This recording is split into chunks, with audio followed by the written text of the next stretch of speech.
Hi, I'm Cold Girl. And I'm the blind redhead. Welcome to Blind and Brown.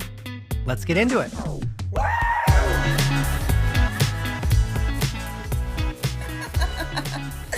Right now they're called, I think, I forgot the name of them. They are, but the English name is a Spanish lime. That's cool. They're like Genipas or Genepas? Genepas, something like that. But, Is it like a chip? Is it like a chip Genep. or like... Oh. Genep, that's the word. Genep. Genep. Is it... Guinep. Okay. Is it like chewy or is it a chip? It's like, it's not a chip because it is like a round shape that is green. But then it's got like a whole, it kind of looks like a lychee or lychee when you open it, but it has less flesh and it's sour. I don't know if it's supposed to be sour all the time, but these ones are sour. This is the first time I've had them. I mean, honestly, if you have to eat a snack, this is the one to eat on an audio recording because it's basically silent. Yeah, but you have to like suck on it. Unlike popcorn. Popcorn was very loud. Popcorn was last time. Yeah. Oh my gosh. Anyway. All right, so what did you find interesting this week or over the last couple weeks? Well, so there's been a lot of things, but I was trying to figure out what to talk about today, and my tarot cards told me to talk about them. So Talk about the tarot cards? Oh, okay, perfect. So I haven't really thought too far ahead about this, but basically I ask the tarot cards everything, and you know this, like I assign like the different elements of the cards like yes or no's, or if there are multiple options, I'll like assign the different elements all of the options, and then I ask the question. This. Yes, so then I ask the question and the tarot cards tell me the answer. And so today I was like, what is the something interesting I'm going to talk about today?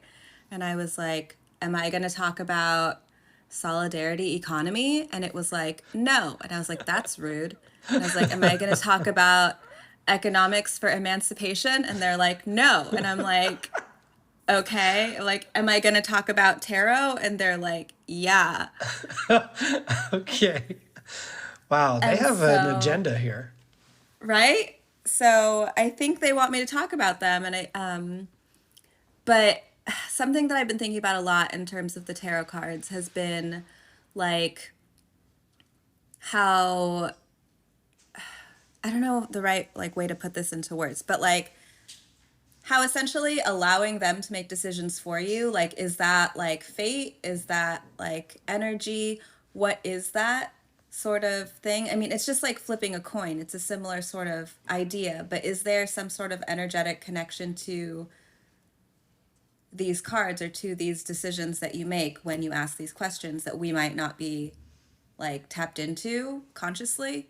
That's kind of what's coming up for me when I'm asking the tarot cards these questions. And yeah, it's kind of, it's interesting to yeah, I'd love that. I mean, it's interesting too because it's like kind of goes into the pushing out a manifestation for yourself. I was watching a cooking show, Simu Liu, and he was talking about how like when they announced that they were going to make the Marvel movie Shang-Chi, that he like tweeted, he was like, I'm right here. And then like a year later, he ended up getting cast as Shang-Chi. And he was like, amazing. And he was like, I'm the poster boy for manifestations. And I'm like, kind of like, you just kind of put it out there and then maybe the universe will respond to it. So maybe that's kind of the same with like the tarot card readings. Yeah, maybe. Because I mean, like, the thing too is that sometimes I'll ask them a question and then I'll ask them the same question later and it's a whole different answer. And like, I could easily just dismiss it and go, yeah, tarot cards are dumb. Like, they don't have any meaning. But then at the same time, it's like, well, our decisions change all the time. So like, what's to say that these cards also cannot? You know what I mean? Like, yeah. Do you have like an interesting, or do you have like an experience where you asked a question and it kind of told you something really truthful or like kind of surprised you and then it ended up pushing you into a certain direction? Okay, so we know that I do not have a job, right? Correct, which I believe we'll be getting into. Yes. Yes, yes. And so I asked the tarot cards. I haven't done it recently, but I used to ask them like every day or every other day, like, should I apply for design jobs right now? Should I work a full-time job? And it would always say no. And then I'd go, okay, do I work on my art? And it would go, yes. And I'm like, oh God, okay. Like, and I'm like, how am I supposed to make, but I need money tomorrow. Like, how am Right. I supposed to make my art make me money tomorrow if I'm not applying? You know what I mean? Like, Yeah. I was arguing with with myself slash the cards because I'm like, what do you mean? But every day that I would ask them, they would say, no, do not apply for a full-time job. And so eventually it kind of shifted a little because I kept asking it. And I feel like it also does that where it's like, fine, like, you know how parents are like, fine, go ahead. Yes. You keep asking. Right. Just do it. Yeah. And they're just, and then but then I would ask follow-up questions like, will I get this job? And they're like, no. You're like, well, then why am I applying? And they're like, and it's just like, well, they told you not to apply anyway. So, yeah. So, anyway, like with this story, they kept saying no. There were things like whenever I would ask or like try and ask more specific questions, like, oh, can I apply? Should I apply for, it's in my best interest or it's ideal for me to apply for jobs that are not in design or that are in product management instead or like things like that. Because Yeah. we all have like so many experiences and so much experience in different roles. And so I was just, and they would go, okay, yeah, you can apply for that one, but not for design. Or you can apply for like a part-time grocery job, but not for a product manager design job in corporate. And I'm like, okay. But the thing that I started noticing over the course of time of me doing this was that it was just like really trying to find ways, like it was trying to, I think what was happening was I was trying to, or I was gradually starting to focus on making my art more consistently. And so the job part or the money part became secondary, like as a way for me to continue making art as opposed to the thing that will like what we think will allow us to make art because or make our passion projects because we have money, but instead it actually just exhausts you. You know what I mean? Yeah. So yeah, so I started realizing that and I started like, watching my friend's dog or feeding their cat once a week or something and having dinners where we would have potlucks. So like I was just spending less money and then just telling people in general that I was looking for things. And then yeah, and so now I haven't told you guys this yet, but I actually just signed 2 freelance contracts. And Amazing. one is for branding, so it's design, but it's not a full-time design job. It's like more like my terms. And then the other one is an illustration project, which I'm really excited about too. Yeah. And so I'm like, oh, okay. And I don't think I would have had the energy to like apply for to talk to these people to get these things done if I had been spending every hour of my day applying for jobs that like don't actually exist on LinkedIn Okay, because they're just trying so you to. didn't apply for the grocery bagger job. I'm just confirming. They didn't have any. They didn't have any openings, So wait, so the tarot cards are like, yeah, you can apply for that grocery bagger job, and it knows the future. It knows right? exactly what is offered. It's like, yeah, sure, you can apply for that. That's fine. I don't know. What do you think? Do you think they know the future? Because probably. I don't know. But I was like, I just wanted to get grocery store discounts, man. That's all I wanted. That's valid. That's yeah. I mean, there's always coupons. That's how I do it instead of This working there. this is true. But maybe they have great benefits too. I don't know. But that's amazing We don't about know. the freelance gigs. So, how did you end up finding them? Was it just through like LinkedIn or was it through word of mouth? It was just through word of mouth, through friends, Amazing. connecting me to other friends, and then just catching up with people, like an old boss, catching up with them and asking how they're doing. which, that's also how I started working with you Yeah, from that's an old right. boss friend Yeah. Oh who also gosh. happens to be your wife. Yeah. I try not to tell people that. About well, that's amazing. I'm really excited about that for you. I have a completely opposite interesting thing that I'm bringing to the table today. Oh, yeah? I What is it? I just finished a Tell book. me. I just finished a book that Ooh. is called Queer Ducks, and it is Okay. it is amazing. It's a book written by a gay man named Elliot Schaefer, and his whole goal was to basically disprove this like kind of common phrase of people saying like, oh, homosexuality or bisexuality is unnatural by like pointing to nature. So he uses all these different examples of different animals that have bisexual or homosexual behaviors in like their relationships in the natural world, to basically combat the fact that like homosexuality or bisexuality is unnatural. Ooh. And I honestly I couldn't put the book down because it was so good. Like I'm like, okay, I'm gonna read that again. Like it's really short. It's like just a few hundred pages. And I think I read the audiobook, and so it was like just like a 5.5 hour read. But he talks about, first of all, animals are insane. There's so much about animals I just don't even know. And it literally starts out with penguins. And the interesting thing about penguins that I did not know about is that you can't actually tell if a penguin is male or female, because all of its like genitalia is like under its flaps and skin. And so Interesting. in order to tell if it's a male or female, you have to actually draw its blood, and then that will tell you what the sex of the penguin is.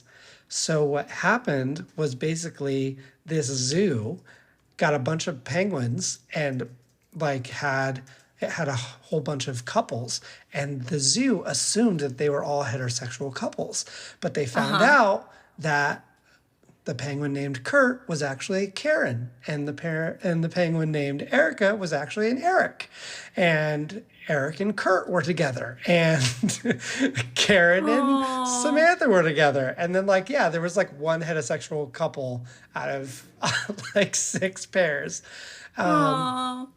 and he was also talking about how like, do you remember the movie March of the Penguins? Yes. Yes, So I do. like that movie came out, and there was a whole bunch of opposition apparently that came out because that documentary like showcases the penguins as being like heterosexual relationships, when in fact the filmmakers had no idea what the sex of the penguins were. And so for all we know, like, is that they're completely like they're same-sex couples for all we know in the penguin world. So Queer Ducks, it's amazing. I like how I talked about the book's name is Queer Ducks, and I talk about the penguins, but It's okay. They're birds, yeah, exactly. right? Yeah. Except for penguins can't fly, which has always blown my mind. Yeah. As soon as I said they're birds, I was like, wait, I'm showing how much I have Yeah. like been gone from school because I'm like, wait, in my head I'm like, are they birds? Right. I They don't ever have remember that beaks. being on the SATs. This Like, is true. This is true. yeah. I They fly know. underwater. It's fine. Yes, swim. Yeah. Oh, yeah. Well, see, I'm using fly as the intentionally. But yes, glide. I thought initially when you started talking about queer ducks, I was like, is he gonna tell me that he read a children's book? Because I love that there's a children's book called Queer Ducks, Oh, man. and Yeah. then it's 100 pages, and I'm like, oh, Yeah. okay. Oh, you know what? Hilariously enough, there is someone I follow on TikTok who's called The Blind Husband, and he wrote a children's book about same-sex penguins. Penguins! So, I there you go. That. And now we are together. Yeah, that's now perfect. It is full circle. Oh my gosh, that's hilarious. Yeah, see, so that's probably why. That's right. You were just I putting it will together. I will say that TikTok has some really great like books and like just items in general. I feel like everyone moved from Etsy to there. And then maybe I don't know where they'll go after TikTok goes away. But I don't really know how to use TikTok Shop. I bought a few things on it, but I don't like shop. I don't know what the interface looks like to shop on I don't either. TikTok Shop. But I do see a lot of videos about really good books like on there that have such great like feedback from the users. Yeah. And there's like one for kids that's like where they sing and it talks about how much they love their body. And it's so sweet. That's so cute. Yeah, I was crying to one earlier today. Yeah. Not today, this week. That was this girl like holding her child and like reading this book to her child, and it's like it's a song, and she's just singing her song about how she loves her body from her head to her toes. Oh my gosh. And I'm just like sobbing. Yeah. Staring at my phone because I'm like, ugh. I love that so people cute. can self-publish. Yes. Yeah. That's so cute. That's so important too, because like I've been thinking about this a lot lately, where the question was proposed to me, like, do you remember being like parented, like growing up, and kind of looking at like examples of like the parenting that's happening now. So like that, like, right, like body positivity. That's a huge one. And I think like for me, like I was over here, I was a chubby kid, but like looking back at myself, I'm like, I don't know. I was very insecure about myself and like was like, oh, I'm going to do the Atkins diet. Like I'm like 14 doing the Atkins diet, you know, like just eating a gross amount of meat and oh my God. Drinking Slim Fast shakes. Like, oh my God. What was the Atkins diet? I'm like, is that keto? You said a lot of meat. Is Atkins keto? I honestly, it feels very similar. Like, because from what I remember about the Atkins diet, and I'm 100% sure I was not doing it correctly, but okay. I basically knew that bread was the devil, which made me sad. And so I love bread. I know. I will never give up bread again. But you basically just like, you can eat any meat, like red meat. Like I was eating a lot of beef sticks. I was eating a lot of hamburger. And like, it was just like that, right? It was just like, just the beef patty or just the stick or whatever. And like no sides, like really no vegetables. Like it was just pure meat and then no like carbs. Just a carnivore diet. Basically, yeah. Yeah. But I remember to this day, I remember the exact day and where I was when I broke that diet, because it was where were you? Let me tell what you. Day was it? Yeah, it was November. Tell me more. Tell me more. It was Thanksgiving. Of course, it was Thanksgiving. And on the table there was just a plate of rolls, and I was like, I'm just gonna eat a roll. And 15 rolls later, I was like, I guess I'm off that diet. Done. And with that, we are done. Yes. I'm gonna go get a piece of bread right now. Yeah, I know. That's how I'm feeling. Good. I'm like, I think I need some bread. Maybe a bagel. We'll see.